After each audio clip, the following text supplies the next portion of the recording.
Alright YouTube, hello, thank you for watching. I decided that today I'm going to go ahead and put a new line cord on this vevor hot plate here.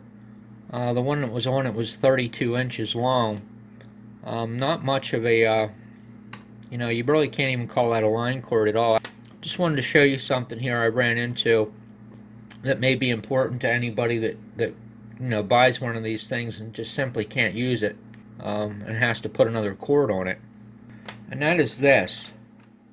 If you're looking at a plug in this fashion here, the hot side of the plug will always be on the right hand side.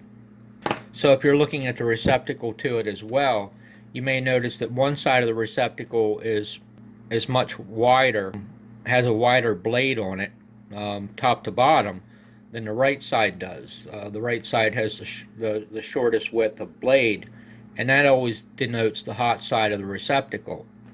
So it's polarized. So if you had to take a wild guess here, we got black and white. Normally we associate black with hot wire, and normally we associate white with neutral wire. So if you had to speculate on this being the hot side of the plug, which side does it go to? Well, it doesn't go to the hot side. It goes to the white wire, which where I come from means neutral. So,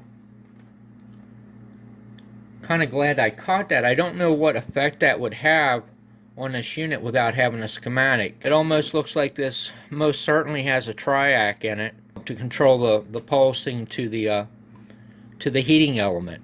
And I kind of guessed that before I even took the cabinet off. I knew there was going to be a triac in it because they're dirt cheap and they're really easy to control. But if you look at another plug here, this is actually the cord that I put on it. If we put the ground blade down and then probe over here to the white wire, we don't have no continuity like we did on the other one. But if we come over here to the neutral side and probe to the neutral wire, then we got continuity. So these cords are backwards. Well, it's not this cord, it's the other cord that's backwards. So that just kind of tells me my theory I've had all along. I'm just going to keep my theories to myself, but I'll let you kind of try to imagine what my theory might be. So looking inside of one of these things, it's a real feat of engineering. Basically nothing in it.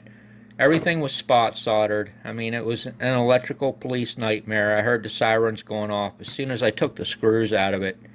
There's not much more I can say about that. Now, I did do this too. I mean, this is really a pet peeve of mine. It really is. But if you got something with an AC line connection going into it, AC line connections, I've said this a million times before, should not be strictly a soldered connection. They should be some type of mechanical connection plus a soldered connection. Whether that mechanical be that it's just twisted around the terminal and then soldered, or fastened with a screw, or anything that you can consider to be mechanical. That's not the case when you open these up. You're just going to find them spot soldered. They're not even wrapped in the eyelets. They're not even actually setting in the eyelets. They're just tack soldered. Another thing too that just really bugs me is, of course things have to be grounded in case the hot goes against the case. Well, it really wouldn't have done any good on this one because, we got a good buildup of probably what's epoxy, I'm kind of guessing. Epoxy paint that's never cleaned down. I mean, it's really thick. So the chances of having an electrical connection through that ground lug there is not overwhelmingly great by any means. So I just used this as a tie down point because there was no way I could get a strain relief in here. There was really nothing to fasten to. So I just soldered the ground back down to the lug where it was just to keep the cord from pulling out as a crude strain relief. And then I just bust another ground wire across and ground the epoxy off and bolted it down there. So at least it's got ground to the case now.